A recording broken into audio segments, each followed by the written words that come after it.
Yo mga kasangga, welcome back to my channel. Dito kami sa Stansted Airport, London.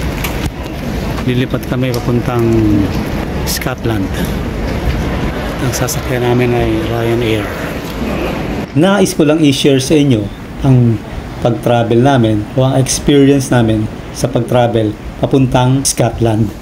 Kung napapansin nyo, nakasuot ako ng bonnet at naka-jacket pa. Hindi ko lang matandaan kung ano ang temperature that time nung bumibiyahe kami. Pero malamig siya. Yan si Glenn, ang aking son-in-law to be. First time namin dito sa Stansted Airport kasi first time din namin makarating ng London. Ang masasabi ko dito sa Stansted Airport, maganda siya at very organized ang airport. Ayan, dito nga tinitignan namin kung anong oras ang aming check-in at kung saan kaming counter magche-check-in. Kasi 'di ba, pagka dito sa airport, merong check-in time yan kung anong oras ka dapat mag-check-in.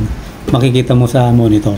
At Ryanair ang sasakyan namin. So, tinitignan namin kung open check-in na ba ang Ryanair. Papuntang Edinburgh, Scotland. Dito sa Stansted Airport, hindi lang siguro dito sa Stansted, kundi sa buong UK na airport, ay nalagang napakahigpit nila sa mga pag-aaye, lalo na sa hand carry. Meron silang sinusunod na sukat ng hand carry.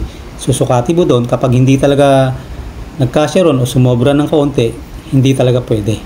Kaya sa mga bibiyahe ng UK or kung nandito na kayo sa UK, andyan na kayo sa UK at magta-travel kayo from London to other places of UK via airplane, make sure na alam nyo ang patakaran sa airport at sa airline na sasakyan nyo upang maiwasan ang abala. Dahil kapag sumobra ang kilo o ang hand carry nyo, yung sukat na hand carry nyo, naku, siguradong i-baggage nyo yun at magbabayad kayo ng panibago. At para maiwasan yan, pwede nyo i-check sa Google kung ano nga ba ang regulasyon at patakaran ng mga airport dito sa United Kingdom. Nakababa na kami ng airplane at nandito na kami sa Edinburgh, Scotland. Welcome to Edinburgh.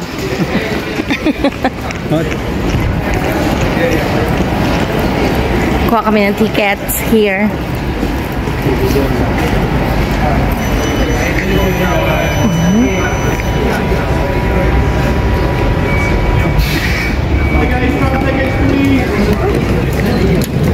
Alin dito, babe?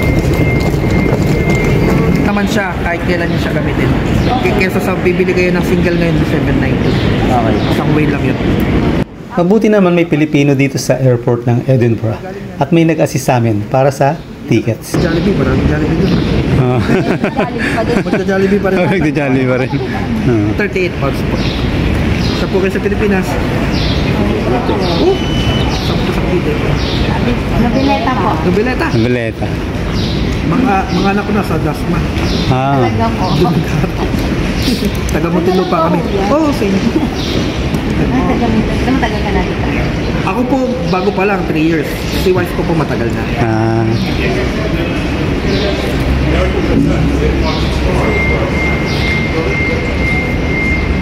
Crave ba kayo ng mga biko-biko?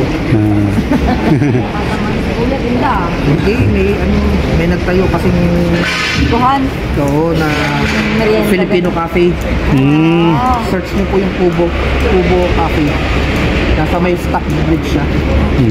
Nag-ano sila ng mga biko, minsan arroz caldo, minsan Thank you. Kabayan. Enjoy. Yan po. Thank you po. Tago nyo pala po yung ticket nyo, gagamitin nyo sa pabalik. Thank you. Yan po. Ingat po. Thank you. Enjoy.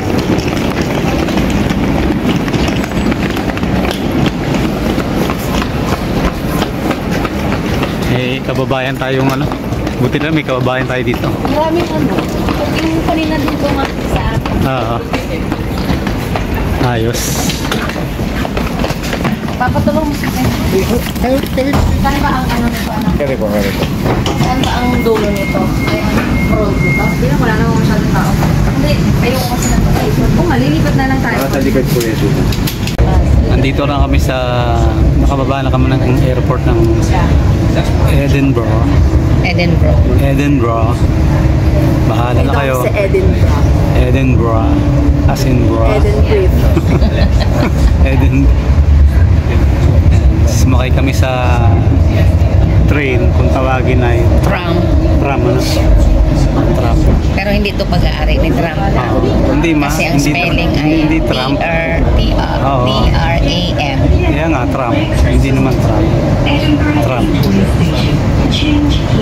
Yan, mamasyal kami. Titingnan natin kung ano yung magandang puntahan dito sa Scotland. Okay, ma?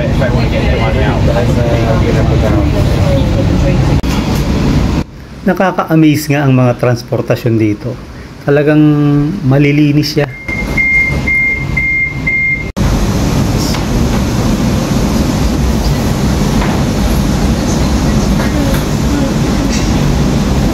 Meron kaming Pilipinong nakita doon kanina. Tinulungan kami kung paano kumuha ng ticket. Kaya ayos, mabait siya. Hindi namin naitanong kung anong pangalan eh. Yung anak ko. Mike ang pangalan. Mike, naitanong mo? Hindi, nandun sa kanyang... Nakita mo talaga. Kasi ka nakita mo. Ito sa... Yung anak ko maganda oh. Yung aking manugang. Wow. Manugang. Next year, hindi na tito ang tawag. So, ngayon na.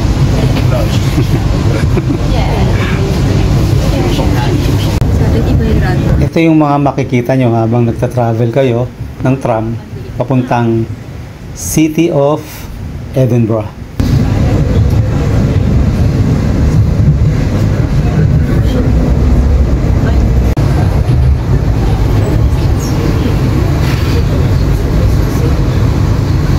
Stadium siya to.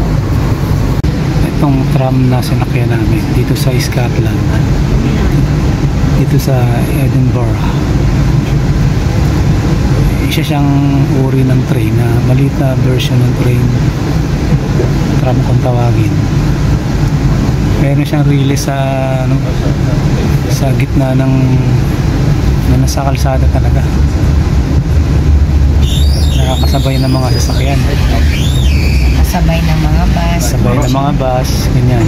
Kotse. Kung may release sa gitna. Magaling din. Ito yung sinasabi ko na tram. Halika na pa. Small version ng train. Maiksi lang. Maiksi lang. Train siya pero parang maiksi lang.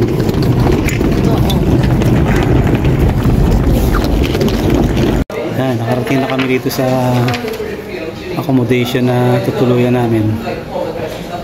Ang pangalan niya ay Adagyo. Adagyaw. Hindi, wala naman eh. Gyo lang. Adagyaw. Adagyaw. Tanong mo kayo. Basta yun. Ay, lagay muna namin yung mga gamit.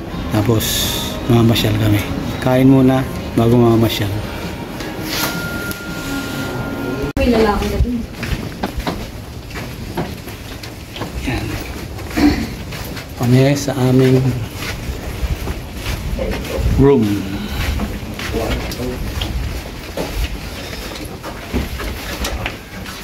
Iyon.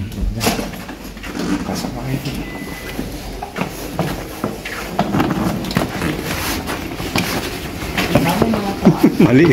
No.